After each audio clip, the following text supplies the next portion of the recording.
నమస్తే అండి. ఈ వీడియో సంథింగ్ స్పెషల్.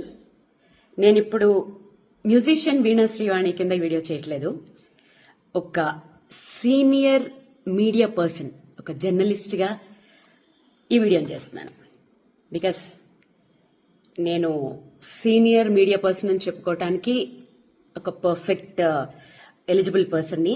ఎందుకంటే ఇప్పుడున్న మీడియాలో, మన తెలుగు మీడియాలో సో కాల్డ్ పెద్ద పెద్ద ఛానల్స్ లో పనిచేస్తున్న వాళ్ళందరూ నాతో పాటు ఏళ్ల తరపడి 1000 ఎపిసోడ్లు చేసిన వాళ్ళు కూడా దాంట్లో ఉన్నారు. అఫ్ కోర్స్ ఆ టాపిక్ పక్కన పెడితే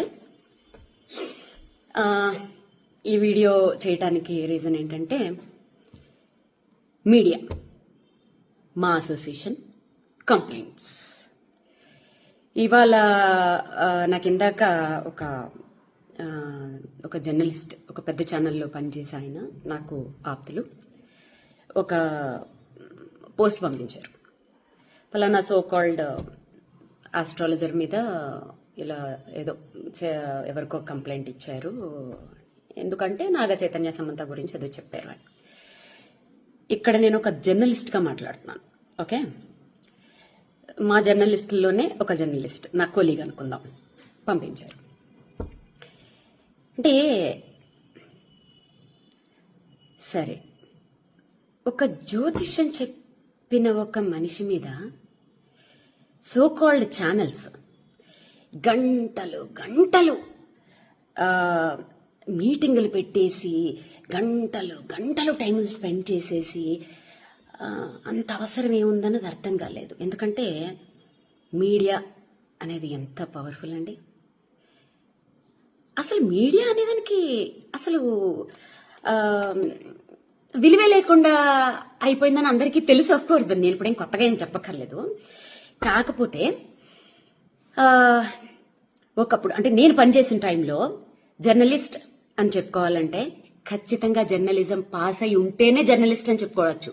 ఇప్పుడు ఒక 2 ఇంటర్వ్యూలు చేసేస్తే చాలు జర్నలిస్ట్లే. ఆ లెక్కను చూసుకుంటే నేను సూపర్ జర్నలిస్టులు. ఎందుకంటే వందల ఇంటర్వ్యూలు తీసేసుకున్నాను, 1000 ఎపిసోడ్లు చేసేసాను. సో కాబట్టి ఈ జర్నలిస్టులందరూ నా కొలీగ్స్ జర్నలిస్టులు. ఇప్పుడు స్ట్రైట్ ఫార్వర్డ్ గా అడుగుతున్నాను, ఈ పలానా జ్యోతిష్యం చెప్పారు, పలానా వాడెవడో టమాటా కూరలో ఉప్పు ఎక్కువ వేసాడు, ఇంకెవడో ఏదో చేశాడు, ఇవి పక్కన పెడితే, నేను పేర్లు తీయకూడదు అనుకుంటున్నాను కానీ తీస్తున్నాను. గత నెల రోజుల నుంచి ఈ సో కాల్డ్ ఛానల్స్ లో రాజ్ తరుణ్, లావణ్య, వీళ్ళిద్దరిని వీళ్ళ స్టోరీని కూర్చోపెట్టి ఛానల్స్ కి ఉన్న మినిమం నీకు రూల్స్ కూడా తెలియకుండా, ఒక బీప్ సౌండ్లు లేకుండా, నువ్వు వాడితో పడుకున్నావు, నువ్వు దీంతో పడుకున్నావు, బూతులు. ఇంకొకటి ఏంటంటే, ఒక ఛానల్ అయిపోయిన వెంటనే బయట చెప్పుకుంటే సిగ్గుపోతుంది, ఒక పెద్ద శాటిలైట్ ఛానల్స్ కూడా, రండి మేడం మా ఛానల్కి రండి మేడం, మీకు న్యాయం చేస్తాం. ఏం చేస్తారు? అదేదో సినిమాలో లాగా పోరాడతాం అంటే ఏం ఆడతారు అన్నట్టు వాళ్ళకి న్యాయం మీరు ఏం చేస్తారు? మీకు రేటింగుల కోసం కదా. పోనీ వాళ్ళు బూతులు మాట్లాడుతున్నారా? కాదు, ఒక పిల్ల వచ్చి కూర్చుని ఇంకో పిల్ల జీవితాన్ని లాగేస్తుంది దాంట్లోకి. ఆ పిల్ల పడుకుంది, ఈ పిల్ల పడుకుంది, వాళ్ళకి పర్సనల్ లైఫ్లు ఉండవా? వాళ్ళకి మొగుళ్ళు పిల్లలు లేరా? అప్పుడు ఏమయ్యాయి మీ మనోభావాలన్నీ? అంటే మీ మీద సో కాల్డ్ మా జర్నలిస్టుల మీదే ఎవరు కేసులు పెట్టేవాళ్ళు లేరా? ఉండరా? సో ఇది ఎవరు ఆలోచించుకోవాలి చెప్పనా? ఆడియన్స్, మెయిన్ గా యూత్ ఆలోచించుకోవాలి. ఒక శాటిలైట్ ఛానల్ 24 hours లో విద్యార్థుల నోటిఫికేషన్స్ కోసం గాని, ఉద్యోగాల కోసం గాని, రైతుల ప్రాబ్లమ్స్ కోసం గాని, ఆడవాళ్ల సెక్యూరిటీల కోసం గాని, ఇంకా దేని గురించి గాని అట్లీస్ట్ ½ an hour అయినా ప్రచారం చేస్తున్నాయండి. ½ an hour. సో మీకొక విషయం, దీంట్లో మీకొక ఇంట్రెస్టింగ్ టాపిక్ చెప్తాను. మా జర్నలిస్టులలో, మా కొలీగ్స్ లో ఒక్క జర్నలిస్ట్ ని మీరెవరన్నా అని చూడండి, తేనెటీగ మీద రాయి పడితే ఎలా ఉంటుంది తెలుసా? అలా వచ్చేస్తారు. ఆ యూనిటీ మీలో ఉండాలి. ఓకే, సో కాల్డ్ ఈ మధ్య జర్నలిస్టులు ఎలా తయారయ్యారంటే, క్వశ్చన్లు అడుగుతుంటే కూడా అది క్వశ్చన్ లాగా అనిపిస్తలేవు, నాకు ఇంట్రాగేషన్ లాగా అనిపిస్తుంది. అన్నా ఎందుకన్నా ఆ రేంజ్ లో అడగాలి? మామూలుగా అడగచ్చు కదా క్వశ్చన్లు. కొంతమంది న్యూస్ రీడింగ్ చదువుతుంటారు, వాళ్ళు న్యూస్ రీడ్ చేస్తున్నట్టు ఉండదు. ఫ్యాక్షన్ డైలాగులు చెప్తున్న ఫీలింగ్ వచ్చేస్తూ ఉంటుంది నాకు. సో ఇంకా ఏదైనా అసలు ఏ ఛానల్స్ అయినా ఒక సెలబ్రిటీని వదులుతుందా? అసలు నిజంగా వాస్తవానికి మాట్లాడుకుంటే ఈ సెలబ్రిటీలకు అసలు ప్రైవసీ లేకుండా చేస్తుంది ఎవరు? సోకాళ్ళు మనమే కదండి. వాళ్ళని ఒక ఎయిర్పోర్ట్లలో బతకనివ్వరు, వాళ్ళని ఒక కనీసం ఫ్యామిలీతో హోటల్కి వెళ్ళనివ్వరు, ఇంకెవరితోటన్నా వెళ్తే ఇంకా మంగళహారతే, వాళ్ళకి నచ్చిన డ్రెస్సులు వేసుకొనివ్వరు. ఎవరండి సెలబ్రిటీలకి అసలు ప్రైవసీ లేకుండా చేస్తుంది? సోకాల్డ్ మనమే కదా, మన జర్నలిస్టుల మిత్రులమే కదండి.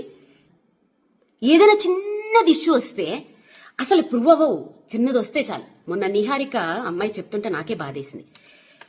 కెమెరామెన్లు వాళ్ళ పెరట్లోంచి గోడలు కూడా దూకేసి అసలు స్నానాలు చేయకుండా మొహాలు కడగకుండా 4-5 రోజులు వాళ్ళ కొంపల ముందు దేకేసి వాళ్ళ బయటల కోసం వాళ్ళు దొంగతనంగా వాళ్ళని షూట్ చేసేయడానికి. ఏ ఎందుకంత దిగజారిపోవాలి మీడియా అంటే అదా? కాదు.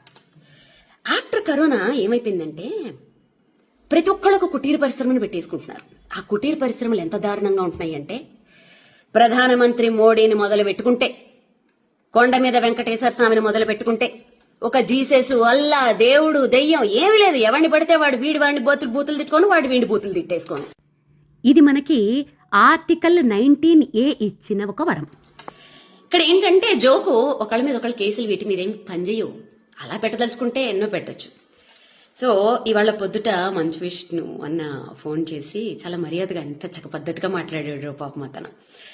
ఆ కల్చర్ బాగా నచ్చింది. అఫ్కోర్స్ విష్ణన్న ఒక పెద్ద హీరో కొడుకు గురించి ఒక జ్యోతిష్యం చెప్పాడని కేసులు పెడతామని వీళ్ళు పెడుతున్నారని చెప్పి మీ దగ్గరికి వచ్చిన జర్నలిస్టులని మీరేమడగాలి తెలుసా?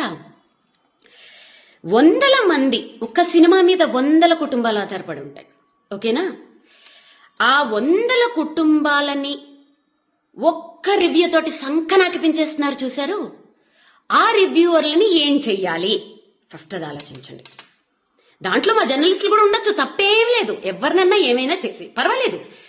మరి 100 మంది పనిచేస్తున్న ఆ సంస్థలు నీ రోడ్ల మీదకి తెచ్చేస్తున్న ఫలానా ఈ రివ్యూవర్ల మీద మరి మీరేమి యాక్షన్ తీసుకోరా? అంటే ఆ రివ్యూస్ ఇచ్చే వాళ్లలోనే మా జర్నలిస్టులే ఉన్నారని చెప్పి మీరు ఆలోచిస్తున్నారా? అంటే జర్నలిస్టుల మీద కేసులు పెట్టే వాళ్ళు ఎవరు లేరా? పెట్టకూడదా? జర్నలిస్టులు ఏమైనా దేవుళ్ళా?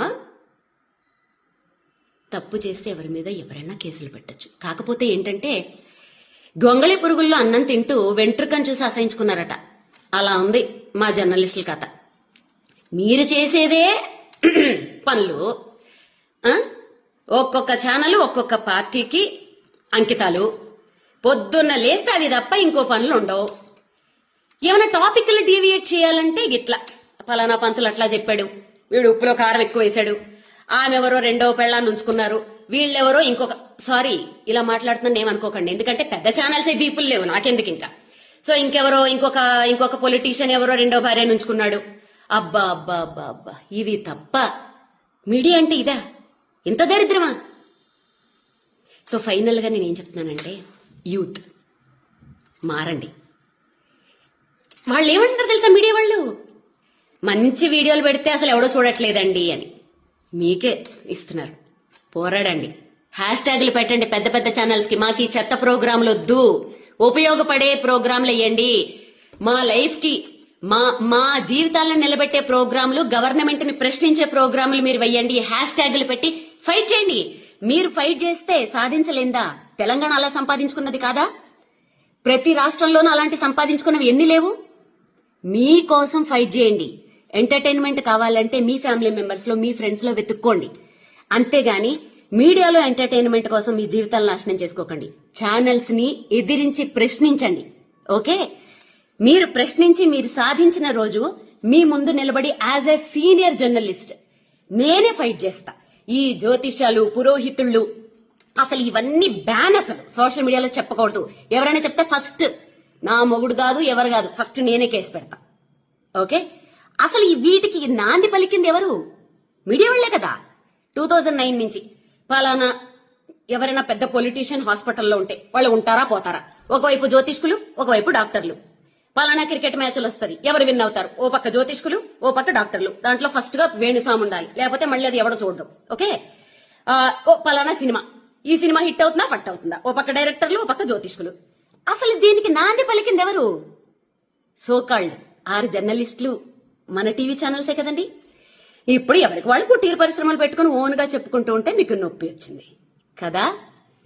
ఇక్కడ మారేది మారరు సోకాల్డ్ ఛానల్స్, సోకాల్డ్ రాత్రికి రాత్రి పుట్టుకొచ్చేసిన చుట్టుకు పుట్టుకు యూట్యూబ్ ఛానల్స్. మారాల్సింది ఆడియన్స్, మారాల్సింది యూత్. మీరు మారండి. మాకు ఈ దిక్కుమాలిన ప్రోగ్రాములు వద్దు, మేము చూడము అని చెప్పి హ్యాష్ ట్యాగులు పెట్టి ఫైట్ చేయండి. మీలో ఆ రిజల్యూషన్ వచ్చినప్పుడు అన్ని మారతాయి. అప్పుడు నేను కూడా మారతాను, నేను మీ ముందు కలిపి పోరాడతాను. ఓకేనా?